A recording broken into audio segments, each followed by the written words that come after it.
आज हम बात करेंगे महाराष्ट्र की सबसे बड़ी राजनीतिक खबर की, जो एनसीपी और पवार परिवार से जुड़ी हुई है। दरअसल अजीत पवार के निधन के बाद सबको लगने लगा था कि एनसीपी जो दो गुटों में बटी हुई है, अजीत पवार वाली गुट और दूसरा शरद पवार वाली गुट, जल्द ही एक हो जाएंगे। मर्जिंग की बातें जोरों शोरों से चल रही थी, लेकिन अब लगता है कि ये मर्जर प्लान पर पूरी तरह से ग्रहण लग गया है। क्यों, समझते हैं। सबसे पहले आपको बता दें कि अजीत पवार की पत्नी सुनेत्रा पवार अब महाराष्ट्र की सरकार में डिप्टी चीफ मिनिस्टर हैं। अजीत पवार के जाने के महज 13 दिन बाद ही उन्होंने ये पद संभाला और अब वो पार्टी की कमान भी संभालने वाली हैं। आपको बता दें, मुंबई में एनसीपी के बड़े नेताओं की बैठक हुई। इसमें प्रफुल्ल पटेल ने सुनेत्रा पवार का नाम एनसीपी के राष्ट्रीय अध्यक्ष के लिए प्रस्ताव में रखा और सभी विधायकों ने हाथ उठाकर उनका पूरा समर्थन भी किया। यानी अब 26 फरवरी को मुंबई में पार्टी की राष्ट्रीय कार्यकारिणी की बैठक होगी, जहां सुनेत्रा पवार को ऑफिशियल तौर पर एनसीपी की नेशनल प्रेसिडेंट बना दिया जाएगा। बैठक में सुनेत्रा पवार ने खुद कहा, मैंने पार्टी को एकजुट रखने और मजबूत करने के लिए ये नई जिम्मेदारी ली है।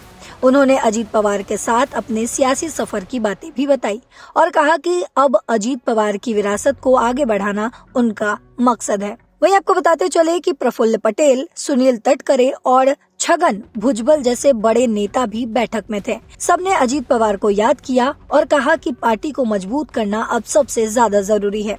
विधायकों को सख्त हिदायत दी गई कि मर्जर या विलय की बात पर मीडिया से कोई बयान ना दिया जाए। मतलब साफ है, अभी मर्जर की कोई बात नहीं चल रही।